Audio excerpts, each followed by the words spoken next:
Okay, let's dive into something I know a lot of us struggle with, that tricky relationship between winding down with a tablet at night, those blue light glasses you might have bought, and, actually getting a good night's sleep. So, does this whole scenario sound familiar to you? You're exhausted.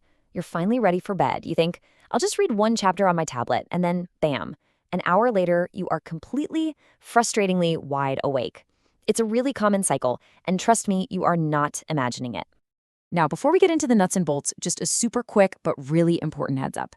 Please think of this as an educational guide, not as medical advice.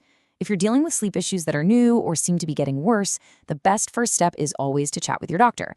They can help rule out any other underlying causes. All right, so you want the fast answer, right? Here it is. Yes, blue light glasses can definitely help.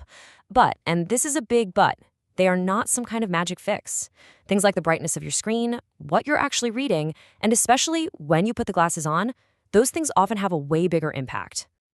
And what's so fascinating is that blue light gets all the attention, doesn't it? It's the big bad guy in all the headlines. But the real story is, well, it's a bit more complicated. It's not just one single thing messing with your sleep. I like to think of it as a trio of sleep disruptors. First up, you've got wavelength. That's the famous blue light we all hear about, the one that basically tells your brain, hey, it's daytime, wake up. Then there's brightness, which is honestly the most overlooked factor of them all. Even a screen with warm colors can shout, stay awake, if it's blasting light at your face. And finally, there's content. This is the psychological piece, the one that gives your brain that dangerous second wind. This quote just nails it, doesn't it? It really captures that third point perfectly. Think about it.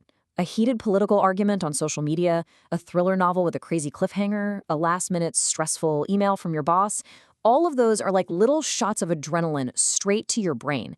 They put your mind on high alert even when your body is screaming for sleep. So the key takeaway here is this. It's not just about the light hitting your eyes, it's about the information hitting your brain. But here's the good news. You have way more control over this than you might think. So let's build out your sleep toolkit, and we're going to start with the most powerful fixes, the ones that are completely free. Okay, your first line of defense is already on your device. Turning on settings like night shift or night light is a great start.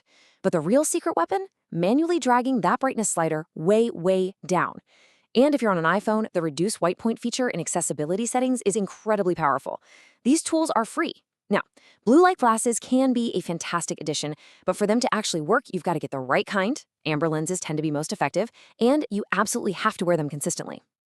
So you can really think about this as a layered defense system for your sleep. Start at tier 1. Just use your device's warm mode and turn that brightness way down. If that's not quite cutting it, move up to tier 2 and add reduce white point if you're on an iPhone. Still having trouble? Okay, tier 3. Dim the lights in your room too. After that, at tier 4, you bring in the amber glasses.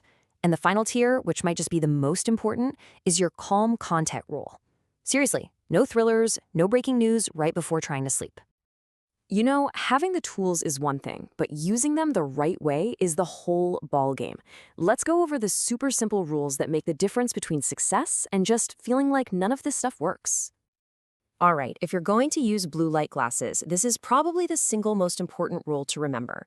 You need to put them on a good 60 to 120 minutes before you actually want to be asleep. Popping them on right as you turn out the lights, it's just too late.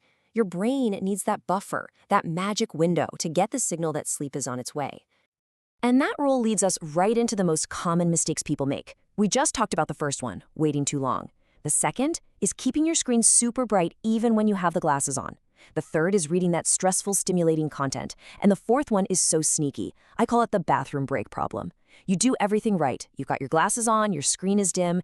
Then you get up, walk into a bathroom, and flick on those super bright overhead lights.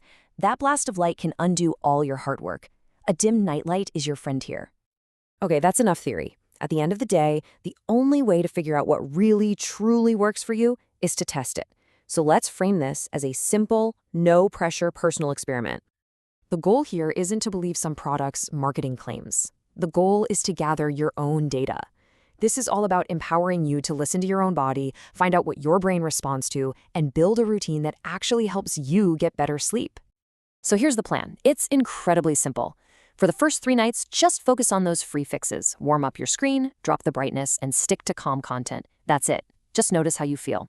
Then, for the next 4 nights, keep doing all of that, but now you're going to add the amber glasses during that 60 to 100-minute window before bed. See? Simple. By the end of this 1 week, I guarantee you'll have a much, much clearer picture of what your body and brain need to wind down. So the only real question left is, what will your 7-night experiment reveal?